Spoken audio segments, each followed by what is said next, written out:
अस्सलाम वालेकुम, मैं हूं नवाज रज़ा आपके साथ। नाज़रीन कराम, पिछले 2 दिनों में 2 बड़े अहम वाक़यात हुए। एक वाक़या तो ये है कि फ़ौज में आला सतह पर तबादले हुए हैं, जिनमें बड़ा तबादला लेफ्टिनेंट जनरल फैज़ हमीद का है, जिन्हें ISI के डायरेक्टर जनरल से तब्दील करके कोर कमांडर पेशावर लगा दिया गया। लेफ्टिनेंट जनरल मोहम्मद सईद को कोर कमांडर कराची लगा दिया गया है।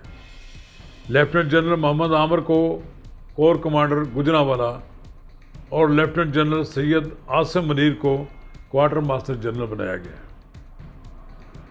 इसी तरह लेफ्टिनेंट जनरल नमान महमूद सदर नेशनल डिफेंस यूनिवर्सिटी होंगे।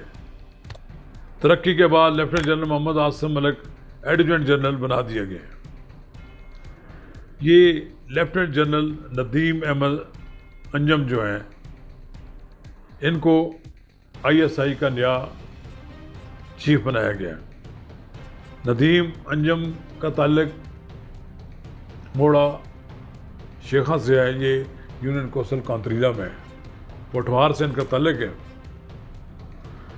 हम दुआगो हैं कि इनकी तकर्री से मुल्क में ISI पर लोगों में एतमाद बढ़े। जहाँ तक जनरल फैज़ हमीद का ताल्लुक है, वो ISI के सरबराह रहे हैं। एक रोज़ जिस रोज़ उनका तबादला हुआ है, उसी रोज़ मरियम नवाज़ ने इस्लामाबाद हाई कोर्ट में पेशी के मौका पर उन पर संगीन इल्ज़ामात आयद किए और उन्होंने उनके केस के हवाले से उनकी मदाखलत के इल्ज़ामात आयद किए। अब ये मामला कोर्ट में, कोर्ट इस बारे में क्या फ़ैसला करती है, इस बारे में हम कुछ नहीं कह सकते। लेकिन मरियम नवाज़ ने तो खुल खिलाकर एक पोजीशन ले ली है। अब इस बारे में लेफ्टिनेंट जनरल फैज़ हमीद ही बता सकते हैं उनकी क्या पोजीशन है। अगर कोर्ट ने उनको तलब किया तो मुमकिन है कि उसको जवाब दें। लेकिन बहरहाल ये मरियम नवाज़ का इस तरह खुलकर जो इल्ज़ामात लगाना है, ये मामूली नौइयत का नहीं है। इसके कहा जाता ये है कि फैज़ हमीद साहब हमारी मुसल्लह अफवाज के अगले आर्मी चीफ भी बन सकते हैं। तो ये इल्ज़ाम तराशी और ये इस तरह की जो बातें हैं, मुमकिन है कि ये उनकी आइंदा तकर्री पर भी असरअंदाज हो सकती। लेकिन बहरहाल हम बड़े मुताद अंदाज में ये बात करते हैं कि इस मामला पर अब उनकी पोजीशन वाज़ेह होनी चाहिए कि मरियम नवाज़ ने जो कुछ कहा है उसकी अभी तक कहीं से तरदीद नहीं आई। लेकिन बहरहाल इसके बारे में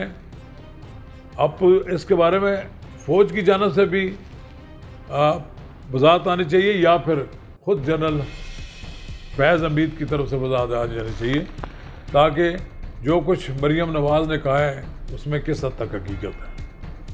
मरियम नवाज़ ने भी अब जो प्रेस कॉन्फ्रेंस की, उसमें उन्होंने कोई प्रेस कॉन्फ्रेंस में जो अदालती केस है उससे हटकर कोई बात नहीं की।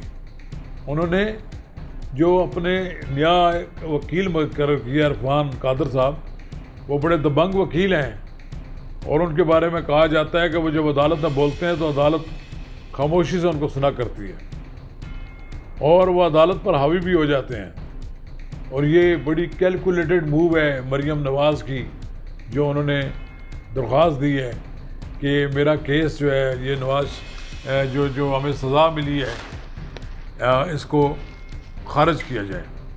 बहरहाल एक पहलू तो ये है। दूसरा पहलू ये है कि मुस्लिम लीग नून के अंदर एक खुसर पुसर शुरू हो गई है। एक ख्वाजा साद रफ़ीक के घर में 8-10 मुस्लिम लीगी रहनुमाओं का एक इजलास हुआ है। 8-10 रहनुमाओं में वहाँ पर राना तनवीर भी मौजूद थे, वहाँ पर शायद हकान अब्बासी भी थे, परवेज़ रशीद भी थे और कुछ दूसरे लीडर भी थे। इस इजलास में ये मुस्लिम लीग नून का बयानिया ज़ेर बहस आया था कि कुछ लोगों को एतराज़ है, कुछ लोगों को तहफ़्फ़ुज़ात हैं कि जिस बयानिए पर मुस्लिम लीग नून चल रही है, क्या हम आइंदा इंतख़ाबात में भी इस बयानिए पर चल सकेंगे। लिहाजा कुछ अरकान असम्बली की तरफ से, लीडरों की तरफ से पार्टी की लीडरशिप पर यह दबाव डाला जा रहा है कि वो अपने बयानिए में नरमी पैदा करें या ये कि बयानिए को तब्दील करें। वोट को इज़्ज़त तो यही है कि एक मुंतखब वज़ीर आज़म को नाअहल करार देकर घर ना भेजा जाए, एक मुंतखब वज़ीर आज़म को सिर्फ पार्लियामेंट ही घर भेजे, कोई दूसरा अदारा उसे ना भेजे। बहरहाल कहते हैं कि इस इजलास में परवेज़ रशीद को बुलाया गया है और परवेज़ रशीद के ज़रिए मरीम नवाज़ तक पैगाम पहुँचाया गया है और मुमकिन है मरीम नवाज़ ने फिर मियाँ नवाज शरीफ को भी बता दिया होगा कि ये लोग क्या कहना चाहते हैं।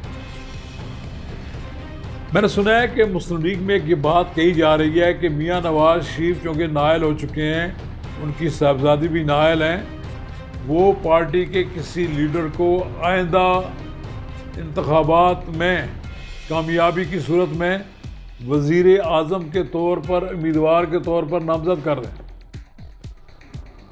और ये बात मुमकिन है कि मियाँ नवाज शरीफ के भी जहन में हो कि कुछ लोगों की तरफ से ये बात कही जा रही है कि एक कन्फ्यूजन की फ़ज़ा है। कुछ लोगों का कहना है कि मरीम नवाज़ मियाँ नवाज शरीफ की जगह लेना चाहती हैं, लेकिन सरेदास तो वो डिस्क्वालीफाई हैं, उनको सज़ा याफ्ता हैं। अगर सज़ा याफ्ता है रहती हैं और उन्हें इलेक्शन में हिस्सा लेने की इजाज़त नहीं मिलती तो फिर लामाला मियाँ शहबाज शरीफ का नाम आएगा। अगर मियाँ शहबाज शरीफ नहीं है तो फिर शहबाज शरीफ के बाद शाहिद खान अब्बासी तैयार बैठे हैं। अगर वो भी नहीं है तो फिर ख्वाजा आसिफ साहब तैयार बैठे हैं। अगर वो भी नहीं बनते तो फिर एहसन इकबाल की बारी आ जाएगी। बहरहाल एक लाइन तो लगी हुई है, लेकिन ये जो मुतालबा किया जा रहा है ये किसी ख़ास पस मंज़र में किया जा रहा है। ख्वाजा आसिफ ने एक दो प्रोग्रामों में ये बात कही है कि मियाँ नवाज शरीफ को अब इस बात का ऐलान कर देना चाहिए कि हमारा आइंदा वज़ीर आज़म कौन होगा। यानी मुस्लिम लीग नून के अंदर ये एक सोच पाई जाती है कि ग्रुपों की सूरत में एक एक दो दो करके तीन तीन करके लोग मिलते हैं मियाँ शहबाज शरीफ से और उनसे ये कहते हैं कि अब हमें तसादम की बजाय मफाहमत की तरफ जाना चाहिए और अगर हमारी पार्टी इसी तरह लड़ती रही तो मुमकिन है कि हम अगले इंतखाबात में इस पार्टी से टिकट ना लड़ें। ये इलेक्टेबल लोगों की बातें हैं, वो कमज़ोर दिल लोग हैं जो नवाज शरीफ के साथ खड़े शायद ना हों। ये जो गैर कानूनी गैर आइनी तरीके से इनको इक़्तिदार से हटाया गया और उनको डिस्क्वालीफाई किए गए, सारे जो फैसले रिवर्स हो जाएं। पाकिस्तान में जिस तरह सियासतदानों को सज़ाएँ दी गई हैं, जिस तरह सियासतदानों को पॉलिटिक्स से निकालने के लिए जो तरीक़ाकार इख्तियार किया गया है, इसको रिवर्स होना ज़रूरी है। तो अब देखते हैं मुस्लिम लीग नून के अंदर किस बात पर कंसेंसस पैदा होता है। क्या मुस्लिम लीग नून के अंदर लीडर जो मौजूद हैं उनमें इतनी हिम्मत और जुर्रत है कि वो मियाँ नवाज शरीफ के सामने ये बात कह सकें कि जनाब कायद मोहतरम आप अपना कोई सियासी जानशीन मुकर्रर कर दें। हो सकता है नवाज शरीफ हकीकत पसंदा को फैसला भी कर लें, लेकिन नवाज शरीफ इतनी जल्दी तो ताकूती कुव्वतों के सामने सरेंडर नहीं करेंगे। शुक्रिया।